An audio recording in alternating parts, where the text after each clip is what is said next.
नाज़रीन, आज की इस वीडियो में हम बात करेंगे पाकिस्तान की उन मशहूर शख्सियात के बारे में जो एक शोबे से वाबस्ता नहीं बल्कि उसके अलावा अपने दीगर कारोबारों में मसरूफ़ रहते हैं। नाज़रीन, सबसे पहले हम बात करेंगे शाहिद खान आफरीदी की। नाज़रीन, शाहिद खान आफरीदी आवाम की खिदमत में हर तरह से पेश रहते हैं। कभी फलाई कामों में आगे तो कभी कश्मीरियों के हक़ के लिए आवाज़ बुलंद करते हैं। मगर अब शाहिद आफरीदी ने आवाम की स्किन का ख्याल रखते हुए स्किन केयर ब्रांड लॉन्च कर दिया। नाज़रीन, उन्होंने अपनी स्किन केयर ब्रांड का नाम ओलाला रखा है, जो मार्केट में मौजूद दीगर ब्रांड के नामों से बिल्कुल मुख्तलिफ है। नाज़रीन, शाहिद खान अफरीदी ने 23 मार्च को अपने ट्विटर अकाउंट पर ट्वीट किया और लिखा कि यौम पाकिस्तान के मौका पर मैं होप केयर 10 की दुनिया से ओलाला को भी ला रहा हूँ। उलाला ब्रांड मर्द और ख़वातीन दोनों के लिए बेहतरीन मियार की केयर मसनूआत पेश करने जा रहा है, जिनका इस्तेमाल से हर इंसान खुद को बाएतमाद महसूस करेगा। ट्वीट में वीडियो शेयर की गई जिसमें उन्होंने वालदैन और मदाओं का भी शुक्रिया अदा किया जिन्होंने उन्हें लाला और बूम बूम का लक़ब दिया।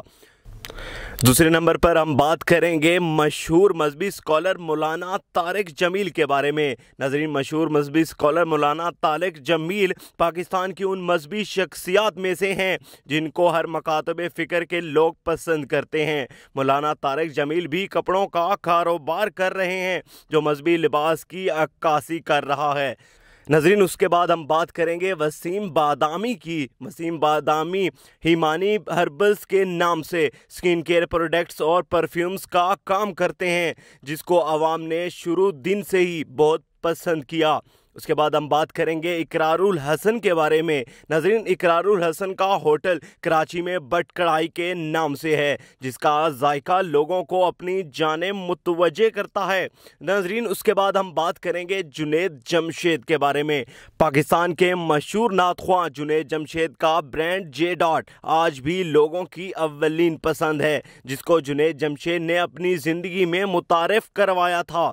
नाज़रीन, उसके बाद बात होगी मोहम्मद हफीज़ के बारे में। ऑलराउंडर मोहम्मद हफीज़ ने अपने बेटे रोशन के नाम से सरगोदा में एक रियल एस्टेट कारोबार का आगाज़ किया।